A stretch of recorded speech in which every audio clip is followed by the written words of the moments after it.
क्या? राधा नाम से नहीं देता ना। वो तो अपने पुत्र को बुलाते हैं सबसे पहले, अरे चिंटू, चिंटू नाम पुकारते, क्योंकि आजकल नाम ही ऐसे हैं। और पहले के नाम कैसे हुआ करते थे? नारायण, राम, सीताराम, राधेश्याम, ब्रजनंदन। अब के बच्चों के नाम चिंटू, पिंटू, पिंटू, और महाराज बड़े विचित्र नाम है। मैं एक जगह गया था, मैं आपको एक घटना बताऊं, ये दिल्ली की घटना है कि तो उस घटना को याद करने से मुझे हंसी आने लगती है, क्योंकि जो उनके पति का नाम ऐसा विचित्र था जो मैंने बचपन से देखा महाराज, कि हम अपने कुकुर का नाम रखते थे कभी मोती। क्या रखते थे? मोती। तो उनके पति का नाम था मोती। तो हम पहुंचे उनके यहाँ पर, तो सोफा पर बैठ गए, आओ महाराज जी आइए बैठिए। तो वो बुलाने लगी, अरे मोती जी, पत्नी मोती जी जाओ थोड़ा सा बाजार से ले जाइएगा और कुछ प्रसाद ले आइएगा। तब तक हमने देखे नहीं मोती जी। मन में ही विचार आने लगे, अरे ये तो माता जी कुत्ते से क्या मंगा रही है, वो तो खाया भी नहीं जाएगा। अगर स्वांग होता है ना, अगर जिस घर में रह रहा हो और वो चला जाए पूजा स्थली पर, तो पूजा खंडित हो जाती है महाराज, क्योंकि वो तो हर जगह विष्टा भी पान करता है, मदरा भी पान, मतलब जो अजीब सी चीजें होती है वो भी खा लेता है। इसलिए स्वांग को गेट से बाहर ही रखना चाहिए, गाय को अंदर रखना चाहिए और कुत्ते को बाहर रखना चाहिए, यानी कि गेट पे। और महाराज अब कुछ कलिकाल के युग के हिसाब से सब कुछ अलग अलग हो गया, कि गाय को बाहर कर दिया है और कुत्ते को, समझ गए, अंदर। तो आज कर्दम ऋषि ने घोर तप किया है, साक्षात नारायण प्रकट हो जाते हैं। बोले लक्ष्मी नारायण भगवान की। और जब लक्ष्मी नारायण भगवान प्रकट हो जाते हैं तो कहते हैं क्या चाहिए महाराज, मांगो वरदान, आपको क्या चाहिए? तो कहते हैं महाराज मुझे कुछ नहीं चाहिए, आपकी सेवा चाहिए। तब विष्णु भगवान कहते वो तो आपको सेवा मिल ही रही है, मगर आपने तपस्या क्यों की ये बताओ। तो कहते हैं कि प्रभु तपस्या तो विवाह के लिए की। कि अच्छा विवाह के लिए की?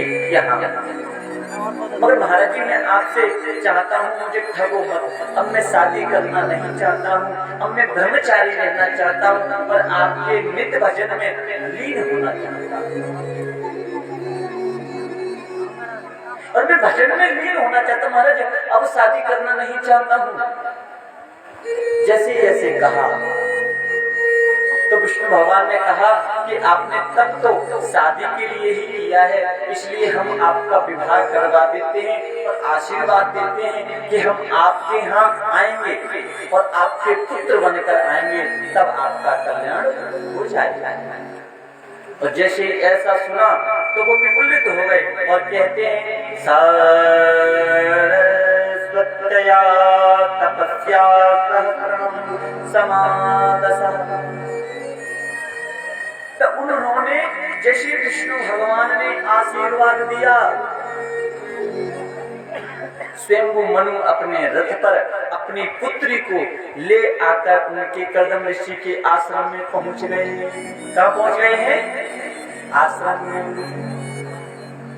कर्दम ऋषि को प्रणाम किया, दंडवत किया स्वयं मनु ने, और पूछा प्रभु क्या चाहते हैं? कि हम अपनी पुत्री का विवाह आपसे करना चाहते हैं। तो कर्दम ऋषि देवहूति माता को आसन देते हैं कि आसन लो।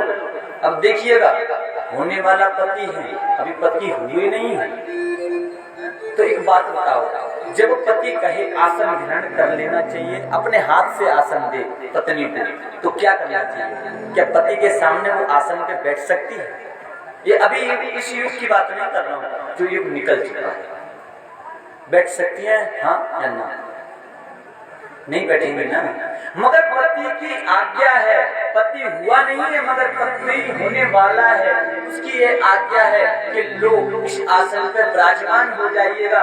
मगर इस भारत की नारी को देखिएगा कि पति की बात भी रह जाए, टूटे भी नहीं, और पति का सम्मान भी रह जाए। क्या किया उन्होंने? उस आसन पर अपना हाथ रख लिया और दोनों का पति का सम्मान भी रह गया और अब पति आज्ञा भी रह गई। ये भारत की नारियां हैं। तभी तो भारत की माता बहन को माता कहा जाता है, नारी क्यों नहीं कहा जाता है? स्त्री क्यों नहीं कहा जाता है? महाराज, इस भारत भूमि को भगवान कृष्ण का, विष्णु भगवान के विराट रूप का, इस भारत देश को हृदय बोला जाता है। हृदय, ये भारत देश भगवान का क्या है? हृदय रूपी। इस भारत में ही क्यों द्वारका, कांची, मथुरापुरी, अयोध्या, जगन्नाथपुरी इस भारत में क्यों है? विदेशों में क्यों नहीं है? क्योंकि ये भगवान का हृदय है, ये भारत देश। इसलिए इस भारत देश में ये ऐसी माताएं हैं, ये माताएं बहनें जो हैं, एक लक्ष्मी के रूप में, जो पुरुष अपनी माँ, अपनी भार्या को, अपनी पत्नी को जो दंड देते हैं या उनसे कोई गलती हो जाए तो उन्हें मारा करते हैं, तो उनके यहाँ से लक्ष्मी विमुख होकर चली जाती है। ध्यान दीजिएगा इस बात पर कि जो पुरुष अपनी पत्नी को दंड देता है, मारा करता है, वो पुरुष लक्ष्मीहीन हो जाता है। क्या हो जाता है? लक्ष्मीहीन। लक्ष्मी जी गमन कर जाती हैं, लक्ष्मी चली जाती है। कभी भी स्त्री को मारना नहीं चाहिए। महाराज समझाओ, पहले के जो पति हुआ करते थे अपनी पत्नियों को ज्ञान देते थे। क्या देते थे? ज्ञान देते थे, समझाते थे। अरे सुनो, सुनती हो, एक दूसरे का नाम नहीं लेते थे। क्यों नहीं लेते थे? कहते हैं कि पहले की पत्नियां ऐसा मानती थी कि हम अगर पति का नाम लेंगे तो हमारे पति की आयु कम हो जाएगी, और पति भी ये मानते थे अगर मैंने अपनी पत्नी का नाम ले लिया तो शायद पत्नी की आयु कम हो जाए, तो वो भी नाम नहीं लेते थे, टॉपिक रख लेते थे। कैसे? जैसे सबसे पहले पुत्र हो गया तो वो माता जी कह रही है, अरे रामू के पिताजी कहाँ हो, सुनिएगा। और पिताजी कहा करते थे रामू की माँ। अब तो डायरेक्टली नाम लेते हैं महाराज, अब तो नाम लेती हैं। उस नाम का ही खेल है, नाम ले रही हैं तो कह रही हैं कि पति क्यों चले गए। आज भर युवावस्था में वो विधवा हो जाती है, तलाक हो जाती है। महाराज जी को बात बताइएगा, जब इस सनातन धर्म में 7 फेरे जब लिए जाते हैं तो 7 जन्म तक पत्नी ये कहती है मेरा यही पति होना चाहिए। पानी ग्रहण करते समय 7 फेरे होते हैं, 7 ही होते हैं ना महाराज, 8वां तो नहीं होता ना। उन 7 जन्मों तक वही पति मांगती हैं पत्नियां। क्यों मांगती हैं? महाराज एक बात बताओ, क्या वो जब 7 जन्म तक मांग लिया जाता है, क्या एक कलम के दस्तखत करने से वो संस्कार कट सकता है? कट जाएगा क्या? नहीं कटेगा। पहले क्यों नहीं हुआ करती थी तलाकें?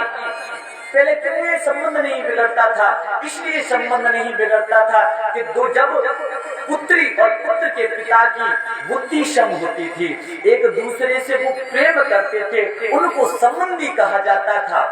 भागवत में लिखा है कि जब तक बुद्धि सम नहीं हो तब तक विवाह नहीं करना चाहिए। परिवार क्यों देखा जाता है कि ये पुत्री परिवार हमारे परिवार लायक है या नहीं, और पुत्री के घर वाले भी ये देखते थे कि जो पुत्र के घर वाले हैं वो अच्छे हैं कि बुरे हैं।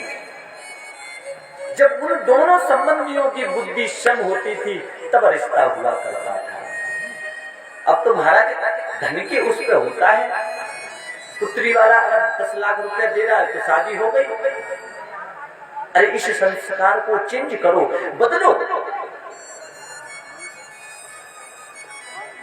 महाराज को कर्जा लेकर जाने क्या करके तुमको 10 लाख रुपए दे रहा है। मैं तो ये कहता हूँ कि बस अगर वो अपनी कन्या को आप लोगों को दे रहा है तो वो अपने हृदय का टुकड़ा दे रहा है, उसमें ही सबूरी करनी मिलनी चाहिए।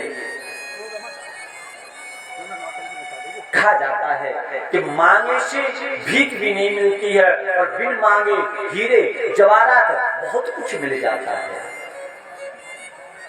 अरे मांगते क्यों हो? ठाकुर से मांगो ना। मगर महाराज ये दहेज प्रथा बंद होनी चाहिए। ये पुत्रियों के पिता को कष्ट देती हैं, उनको कर्जा देती हैं, उनके हृदय को हृदयगत दुख दे देती हैं। महाराज मैं तो ये कहना चाहता हूँ कि पुत्रियों का जब भी आप विवाह करें और जो भी अपने पुत्र का विवाह करें तो कह देना चाहिए हमको कुछ नहीं चाहिए, हमको सिर्फ आपकी पुत्री दहेज में चाहिए।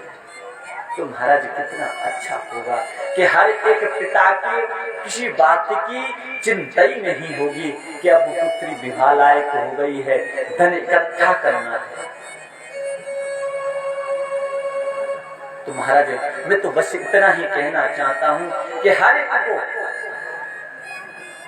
पिता को दहेज नहीं लेना चाहिए। हर एक गृहस्थी को अपने पुत्र के बदले दहेज की मांग नहीं करनी चाहिए। मगर महाराज आज विडंबना ही अलग है।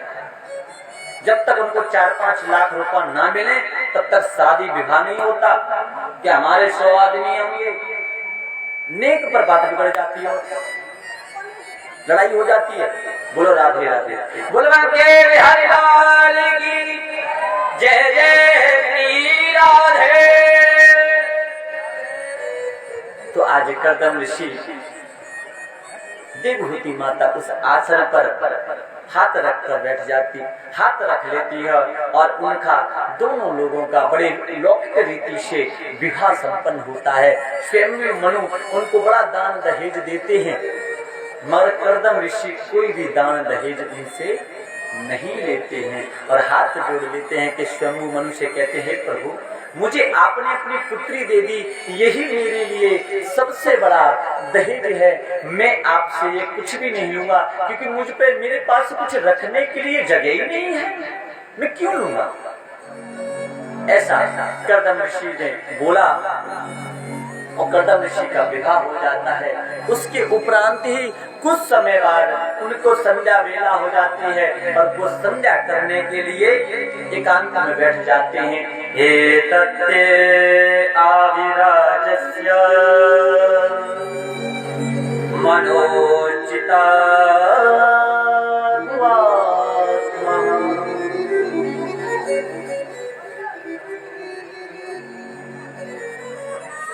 क्योंकि इस संसार में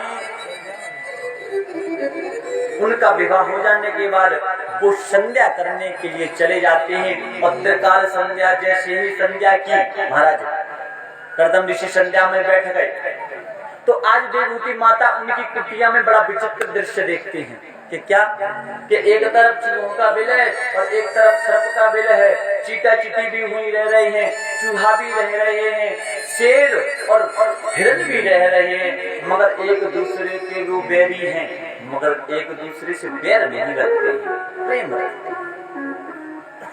तो मैं तो बस यही चाहता हूँ जैसे कर्दम ऋषि का आश्रम है वैसे ये पाठक बेटा का ये पूरा गांव उसी प्रकार से एक आश्रम बन जाएगा। बना सकते हैं क्या? कुछ लोगों ने सुना ही नहीं मैंने क्या बोला। बोल राधे राधे बोला के की। मैं ये कहना चाहता हूँ जैसे कर्दम ऋषि की जो कुटिया है वहाँ पर चूहा भी है, सर्प भी है, चीटा चीटी भी है और शेर भी है, बकरी भी है, हिरण भी है, मगर एक दूसरे को खाते नहीं है, एक दूसरे से बैर नहीं रखते।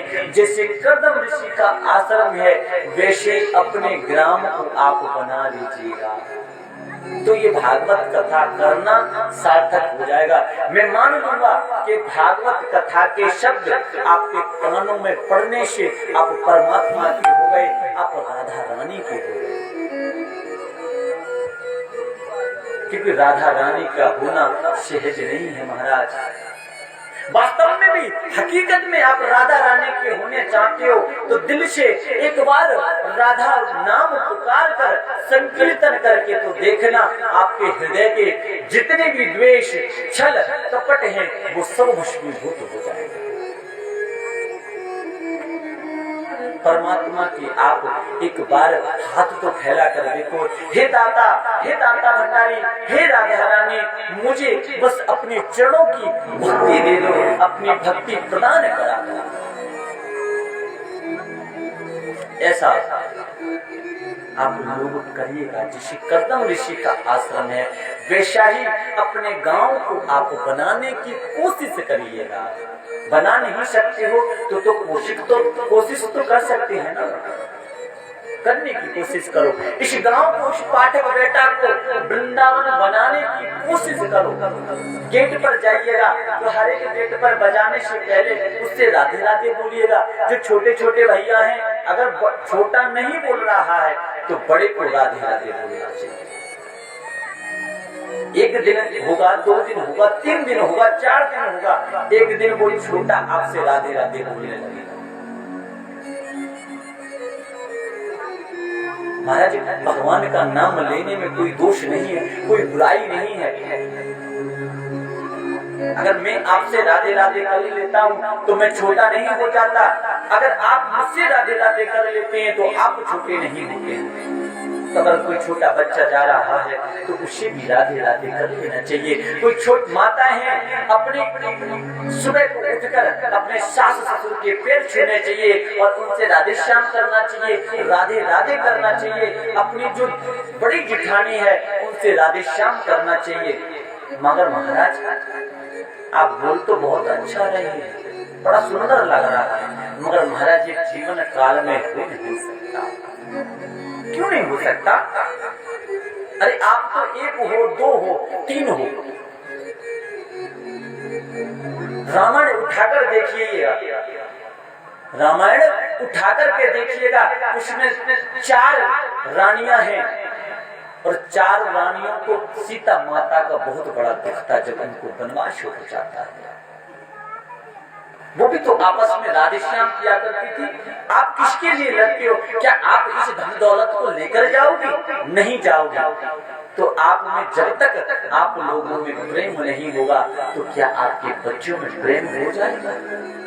अरे वो भले नहीं बोले मगर आप सुबह को उठकर उससे राधे राधे बोलो, क्योंकि भगवान का नाम लेने में कोई बुराई नहीं है। अगर दुश्मन से भी राधे नाम बोल देते हैं तो उसकी भी मुक्ति है और आपकी भी मुक्ति है।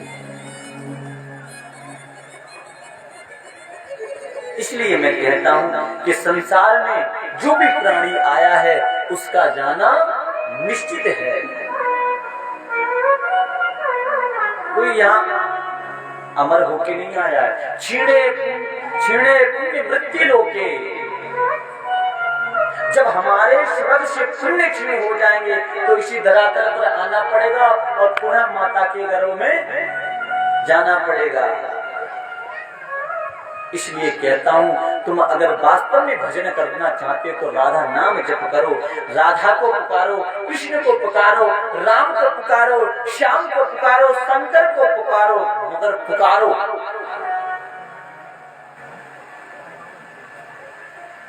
इसलिए मैं कहता हूं कि इस गांव को, इस पाठक बेटा को मैं सिर्फ इतनी इच्छा रखता हूं कि इस गांव में जो किसी के भी मन में लेश मात्र भी अगर द्वेष हो तो वो समापन हो जाए। अब हम सब पाठक बेटा वाले एक हो जाएं और राधा नाम का संकीर्तन शुरू कर दें। इसी खुशी में आइएगा, हम नाम संकीर्तन करते हैं और दोनों लोग, आप सभी लोग बड़े प्रसन्नता से खुश होकर ऊपर दोनों हाथ करके ताली सेवा करते हुए। अब एक बात और सुनो, ताली सेवा क्यों करनी चाहिए पता है आपको? कि आपकी जो ताली सेवा में जो रेखाएं हैं ना, और जो खराब रेखाएं हैं वो समाप्त हो जाती है, इसलिए ताली बजानी चाहिए। और दोनों हाथों को उठाकर नाम संकीर्तन महामंत्र का जाप करना है। हरि लाल की ओ हरि का भजन करो, हरि है तुम्हारा, हरि का भजन करो, हरि है तुम्हारा, हरि का भजन करो, तुम्हारा, हरि का भजन करो, हरि है तुम्हारा, हरि नाम से तेरा, हरि नाम से तेरा काम बनेगा, हरि का भजन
राधे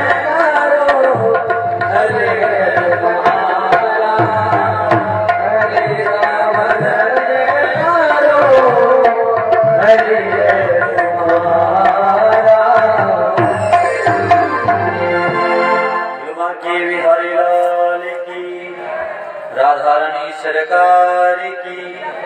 जय जय श्री राधे। इस प्रकार से कर्दम ऋषि जी का विवाह हो जाता है और कर्दम ऋषि कुछ समय के लिए समाधि में चले जाते हैं, यानी कि आंखें बंद कर कर, नेत्र बंद कर कर अपने पंच प्राण को अपने मूलाधार चक्र से होते हुए सहस्त्र चक्र में पहुंच जाते हैं।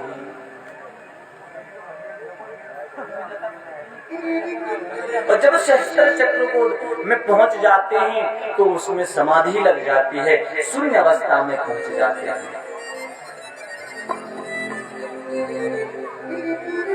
कुछ समय बाद जब कर्दम ऋषि जी अपनी तपस्या से उठते हैं तो देवहूति जी से पूछ देते हैं, आप कौन हो देवी, पहचाना नहीं मैंने। तब देवहूति माता कहती हैं, जय हो बाबा। और आजकल की पत्नियां होती तो महाराज समाधि में आप बैठते वो सीधी मायके में, बोलो राधे राधे राधे। आप समाधि में बैठे इधर और माता जी चली गई मायके सीधी, बीच में नहीं रुक रही। आज देवहूति माता ने उनको याद दिलवाया है कि प्रभु मैं आपकी पत्नी हूँ, स्वयं भूमनु की पुत्री हूँ। पूरा वृत्तांत सुनाया। तब उन्होंने कहा कि आप तो बड़ी भोली पत्नी हो गई। तब कर्दम ऋषि ने एक विमान का आविष्कार किया है और उस विमान में एक सरोवर है और उसमें दास दासियां हैं। और जैसे ही देवहूति माता को वो दास ले अंदर ले जाती हैं, घुटन कर करके उनको इतना स्नान कराती हैं कि वो 16 वर्षीय कन्या हो जाती हैं। बोलो राधे राधे, बोलवा के बिहारी लाल की। लग रहा है मुझे मन नहीं लग रहा है कथा, एक नाचने वाला भजन हो जाए क्या?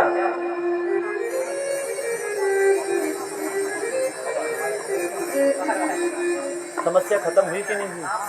हो गई। बोलवा के बिहारी लाल की। आज कर्दम ऋषि का जैसे ही उस विमान में उस सरोवर में स्नान करते हैं और वैसे ही कर्दम ऋषि ने स्नान किया तो वो 16 वर्षीय ही एकदम सुंदर निर्मल पुरुष बनकर उत्पन्न होते हैं। दाढ़ी में महाराज कुछ नहीं। बोलो राधे राधे राधे। क्योंकि 16 साल के वाले बालक की तो निकलती नहीं है। और बहुत सुंदर उस विमान में बैठ जाते हैं और यात्रा करने लगते हैं महाराज। और विमान में इतनी यात्रा की जाती है कि सब कुछ भूल जाते हैं, क्योंकि स्वयं कर्दम ऋषि की ये शर्त थी कि मैं विवाह तो कर लूंगा, अगर एक बच्चे के बाद दोबारा से संत हो जाऊंगा, तपस्या करने चला जाऊंगा। देवहूति माता मान गई थी। अब तो महाराज 9 कन्याएं हो गई, 9 कन्याओं का उत्पन्न हो गई। मगर कर्दम ऋषि को होश नहीं आया विमान में भ्रमण करते करते। और जैसे विमान में भ्रमण करते करते आया है तब कहते हैं देवहूति से, देवी अब आपके 9 कन्याएं हो गई हैं, मैं बाबा बनने जा रहा हूँ, समाधि लगाने चला रहा हूँ। तब माता ने कहा, प्रभु कन्याएं तो पराया धन होती हैं, अपने पुत्र की बात कही, एक पुत्र और दे दीजिए। तब कर्दम ऋषि को तुरंत याद आया कि मुझे भगवान ने, परमात्मा ने मुझे आशीर्वाद दिया था कि जब आप विवाह कर लोगे तो मैं आपके घर आऊंगा। तब भगवान ने प्रकट हुआ तो उन 9 कन्याओं का विवाह ब्रह्मा जी के जो मानस पुत्र थे 9, 10 में थे नारद जी महाराज। नारद जी महाराज उस दिन कहीं घूमने गए थे, इसलिए नारद जी विवाह से रह गए। उस दिन उनका विवाह संपन्न हो जाता तो उन 10 ऋषियों का विवाह हो जाता है कर्दम ऋषि की 9 कन्याओं से। फिर उसके बाद कपिल भगवान का प्रादुर्भाव होता है, उनके पैरों में चक्र सुदर्शन पद्म का चिन्ह होता है, इसलिए उनको भगवान की श्रेणी दी गई है। बोलिए कपिल भगवान की जय जय श्री राधे। और कपिल भगवान का प्रादुर्भाव हो जाता है, सब ब्रह्मा शंकर सब उनका दर्शन करने के लिए आते हैं, उनको बधाई देते हैं। और कर्दम ऋषि को बधाई देते हैं। पितृभ्यं प्रत्यते सार्वी पदिं मितांगिको विदम्। आज सब कोई कर्दम ऋषि के पिता होने का गर्व कर रहे हैं। कर्दम ऋषि कह रहे हैं कि हम इतने आज भगवान ने हमारे यहाँ जन्म लिया है। कपिल भगवान ने जन्म लिया और उसके बाद कपिल भगवान के जो पिता थे कर्दम ऋषि थे वो वन को चले गए और देवी हूति माता से कह गए ये साक्षात विष्णु भगवान है, नारायण है, कभी मोह माया में मत पड़ जाना। बोलो राधे राधे। ऐसा व्रत करके कर्दम ऋषि दोबारा से पुनः तप करने चले जाते हैं।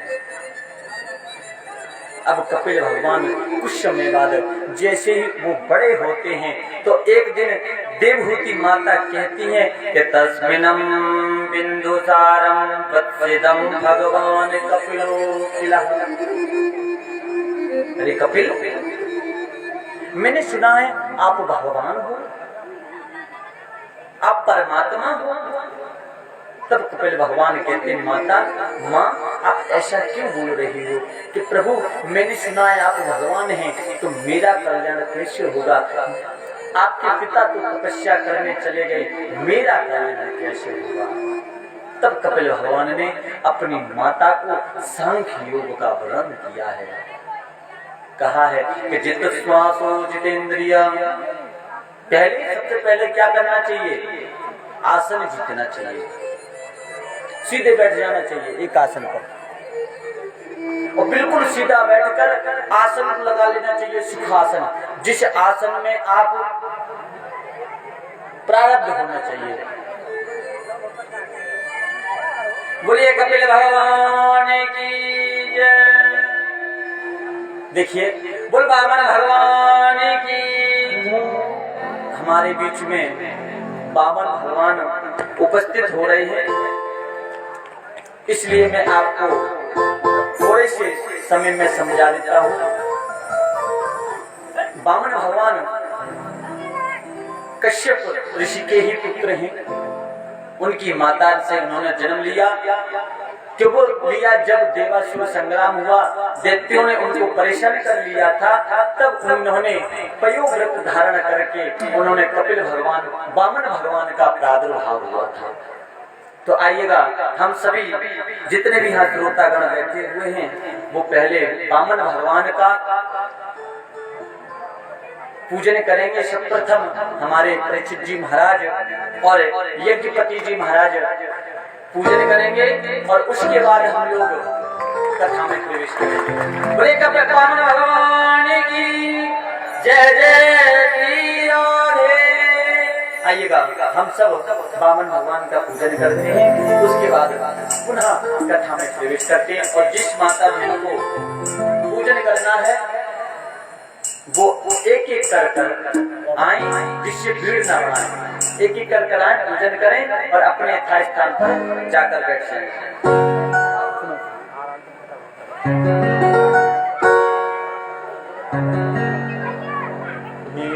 श्री राधे द्वार खड़ा है भगवान। रूप वामन को बनायो बिहारी जी ने। रूप वामन को बनायो बिहारी जी ने।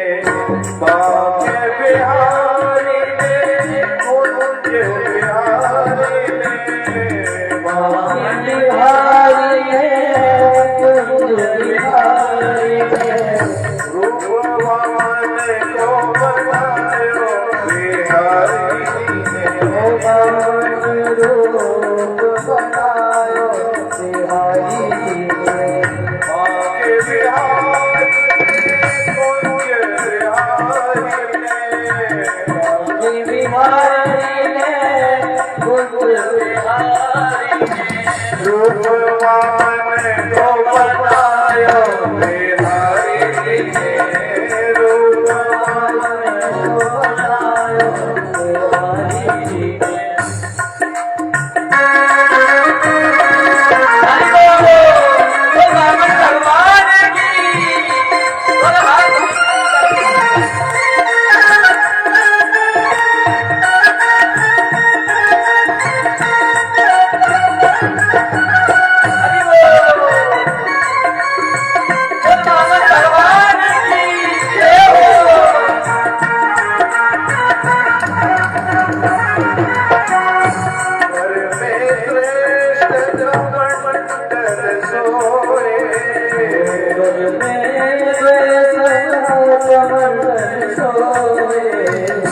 बांके बिहारी ने कुंज बिहारी ने बांके बिहारी ने कुंज बिहारी कुंज बिहारी ने बांके बिहारी ने रूप वामन को बनायो बिहारी ने रूप बाबन को बनायो बिहारी जी ने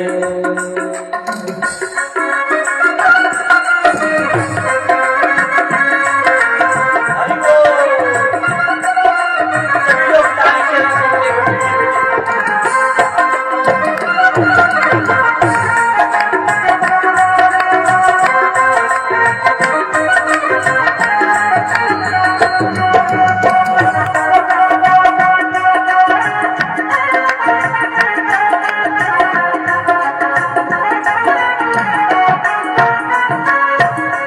माधुरी मूरत सावरी सूरत माधुरी मूरत सावरी सूरत माधुरी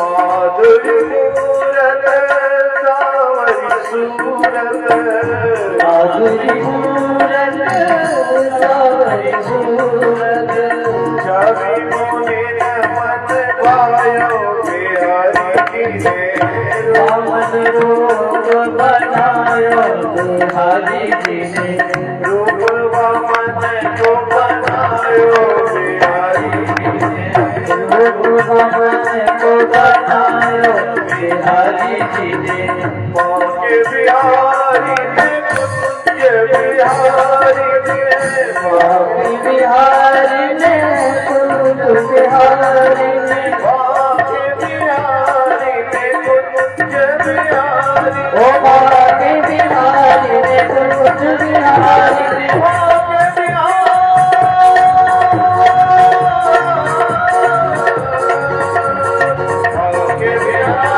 कुंज बिहारी ने बांके बिहारी ने कुंज बिहारी ने बांके बिहारी ने कुंज बिहारी ने बांके बिहारी ने कुंज बिहारी ने बांके बिहारी ने कुंज बिहारी ने बांके बिहारी ने कुंज बिहारी जी ने रावण वेश बनायो बिहारी जी ने रावण वेश बनायो बिहारी जी ने ओ हरि बाबा को रूप बनाया राजा बलि को चलने आया बनायो ओ राजा बलि को चलने आया राजा बलि को चलने आया ओ राजा बलि को चलने आया ओ राजा बलि को चलने आया रावण को भेष बनाया राजा बलि को चलने आया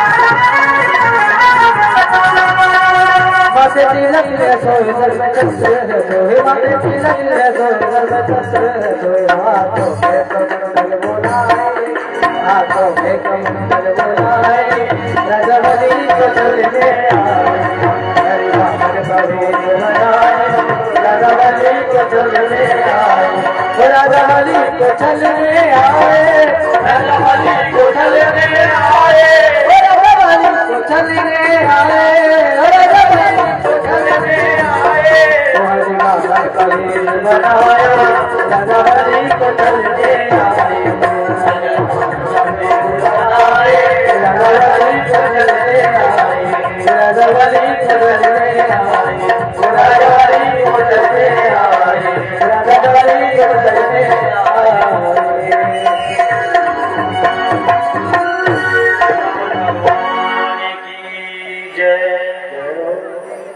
जय जय श्री राधे।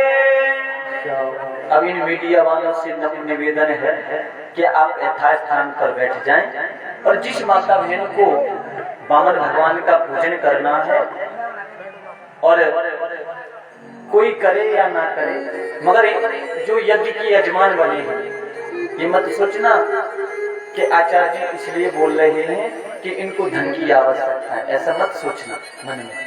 मगर जो यज्ञ के यजमान बने हैं उन लोगों को तो पूजन करना ही करना है। तो एक एक कर जितने भी इस पांडाल में बैठे हैं वो एक एक कर कथा के बीच में आए, अपने शांति से वामन भगवान का पूजन करें, यथास्थान पर फिर पुनः विराजमान हो जाएं और कथा आपकी निरंतर आप कथा का आनंद लेते रहें। बुलवा के बिहारी लाल की। आज कपिल भगवान अपनी माता को उपदेश देने लगते हैं। माँ, इस सृष्टि में बस तपस्वी है ऐसा है जो आप इस संसार को जीत सकते हैं। ध्यान योग को फॉलो करो, ध्यान योग करो। तब कपिल भगवान सांख्य योग का वर्णन करते हैं। कहते हैं जित श्वासो जितेंद्रिय, पहले अपनी श्वासों को जीतो। एकदम सुख आसन पर बैठ जाइएगा माँ, मेरुदंड बिल्कुल सीधा होना चाहिए, और मेरुदंड जैसे ही आपका सीधा हो अपने दोनों हाथों को ऐसे मिलाकर आगे रख लेना चाहिए, ध्यान मुद्रा में बैठ जाना चाहिए और अपने इष्ट की, अपने परमात्मा का ध्यान कर लेना चाहिए। आंखें बंद कर लेनी चाहिए, उनका एक चित्र अपने नेत्रों में बना लेना चाहिए। ऐसे परमात्मा का ध्यान करना चाहिए। भगवान के बिहारी लाल की। देखिएगा जो पूजन करने आ रहे हैं उनको पूजन करने दीजिएगा। आप कथा सुनने बैठे हैं और आप सिर्फ मेरे तरफ देखिएगा। बोलो राधे राधे। तो कहने का और सुनने का आनंद तभी आता है। तो जो कर रहे हैं वो करने दो, आप कथा का आनंद लीजिएगा और नहीं फिर कथा का आनंद नहीं आएगा। तो आज माता को उपदेश देते हैं भगवान, तब माता उसी प्रकार से ध्यान में बैठ जाती हैं। तब विदुर जी महाराज कहते हैं, कपिल भगवान बोले अथाते तम पृच्छामि तत्वना लक्षणं पृथक् यद्वै त्वं विमुच्यता पुरुषो प्रकृति गुण है। तब माता देवहूति का ध्यान करते करते उनका जो देह है, जो शरीर है, वो एक जल के प्रवृत्त में हो जाता है और वही जल गंडकी नाम से प्रसिद्ध हो जाता है। बोले गंडकी नदी की, कपिल भगवान की, देवहूति माता की जय जय श्री राधे। ऐसे कपिल भगवान ने उनको ज्ञान का, सांख्य योग का उपदेश देते हैं और उसके बाद भगवान कपिल भगवान दक्षिण दिशा की ओर समुद्र के किनारे समुद्र में स्थान ग्रहण कर लेते हैं और वहीं पर ध्यान लगाना प्रारंभ करते हैं। वहाँ आज भी मकर संक्रांति जो आती है उस पर उस समुद्र जगह छोड़ देता है। गंगा सागर जिसे बोला जाता है, गंगा सागर में आज भी ये कपिल भगवान का प्रताप है, उनके शक्ति का प्रताप है। आज भी समुद्र रास्ता छोड़ देता है महाराज 2-3 दिन के लिए। जो गए हुए ना गंगा सागर उनको पता होगा।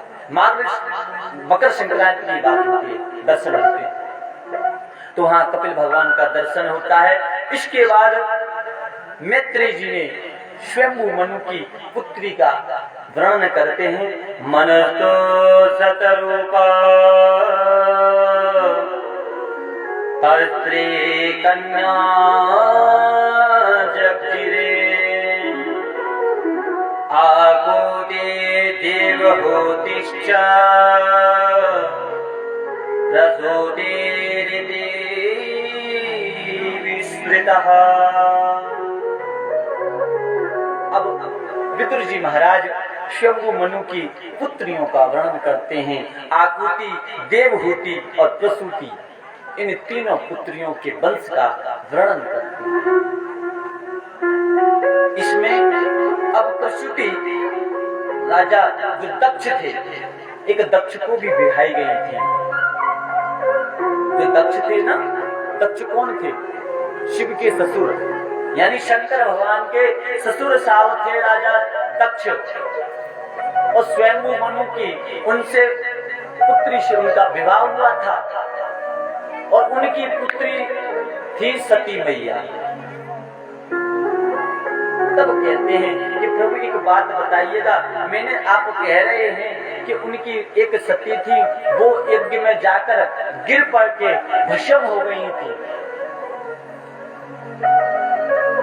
वो कथा मेरी समझ में नहीं आई प्रभु। तब कहते हैं रह कदे नामं समरे कुतात्मा। कहते हैं एक समय की बात है कि राजा दक्ष, जब दक्ष को एक पदवी मिल गई, आज पदवी मिल गई दक्ष की, तो एक सभा बुलाई गई। तो उसमें ब्रह्मा विष्णु महेश और सब देवी देवता बैठे हुए थे। तो बाबा भी पहुंच गए, भोले शंकर, भोलेनाथ, परमेश्वर परम पिता महामृत्युंजय। जो भोले बाबा इतने भोले हैं कि उनका नाम जप करने लगो तो आपकी अगर अकाल मृत्यु होनी होगी वो उसका भी हरण कर लेते हैं। बोले शंकर भगवान की। तो ऐसे हमारे भोले भंडारी हैं, 3 पत्तों पर रीझ जाते हैं, जल पर रीझ जाते हैं। अब महाराज कोई जल भी ना मिले तो भांग धतूरा चढ़ा दो, उस पे ही रीझ जाते हैं। ऐसे मेरे भोले भंडारी हैं जी। और जो भोला भंडारी का भगत होता है ना महाराज, अब सुन लीजिएगा, भोले बाबा का भक्त करोड़पति होता है। क्यों होता है? कि भोले बाबा पीछा छुड़ाते हैं। क्योंकि अगर तू मुझे भजता रहेगा, कैसे भी तो माया में पड़ना चाहिए ना, तो माया दे देते हैं, माया में पड़ जाता है भोले बाबा का भगत। और नारायण का भगत कैसा होता है कि नारायण का भगत करोड़पति होता है और खाकपति बना देते हैं। बोलो राधे राधे। पहले सब कुछ छीन लेते हैं, कि परीक्षा लेते हैं, सब कुछ छीन लिया, फिर भी उसने तप नहीं छोड़ा तो सब कुछ दे दिया। दे भी देते मगर बाद में देते परीक्षा लेने के बाद कि पका है कि कच्चा। मरकट वाला बैराग्य नहीं। मरकट बैराग्य जानते हैं ना, सभी लोग जानते हैं। आप तो भागवत श्रवण करते रहते हैं। तो आज दक्ष प्रजापति इनकी यहाँ सभा में सभा लग जाती है। और जब सभा लगती है तो राजा दक्ष भगवान शिव को गाली देने लगता है, ऐसा वर्णित आता है।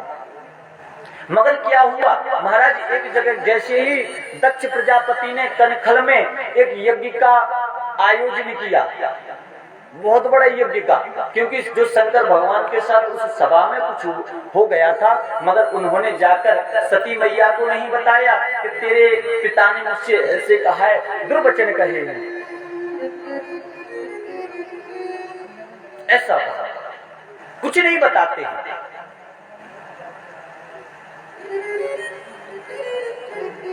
ले जा रही है, ले जा रही है।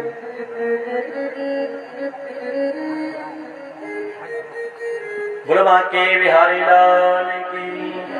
ऐसा करिए, इसको ले जाओ। बोले बावन भगवान की। ऐसा है, कथा तो बहुत है महाराज। 52 भगवान की आपको झांकी का दर्शन करा दिया है। आज जितनी भी कथा, क्योंकि एक मेरा नियम है, भागवत कथा मैं छोड़ता नहीं हूं। भले मैं थोड़ा सा उसका आचमन करता हूं मगर छोड़ूंगा नहीं, और आप लोगों को पूर्ण कथा सुनाऊंगा। और आप एक विशेष सूचना ये है कि कल बोलिए राधे राधे, बोलो राधे राधे, बोल बांके बिहारी लाल की। आवाज नहीं आई महाराज। बिहारी जी, आप बिहारी जी को बुलाना चाहते हैं ना कल? अगर बिहारी जी को बुलाना चाहते हैं तो आप लोगों की, आपके पाठक बेटा की आवाज बरसाने और वृंदावन पहुंच जाए। बोले बांके बिहारी लाल की, राधा रानी सरकार की, बरसाने वाली की जय जय श्री राधे। तो कल हमारे श्याम सुंदर आने वाले हैं, तो आप सभी ग्रामवासी इस पांडाल को सजाना है, आप लोगों को अच्छा स्वच्छ करना है। और जो हकीकत में माताएं ठाकुर जी की कुछ सेवा करना चाहती हैं और कुछ पाना चाहती हैं, तो आज मेरे मन में कुछ कहने का इच्छा हो रही है। कहूं क्या? क्योंकि आज मुझे आप लोग अपने लग रहे हो, ऐसा लग रहा है कि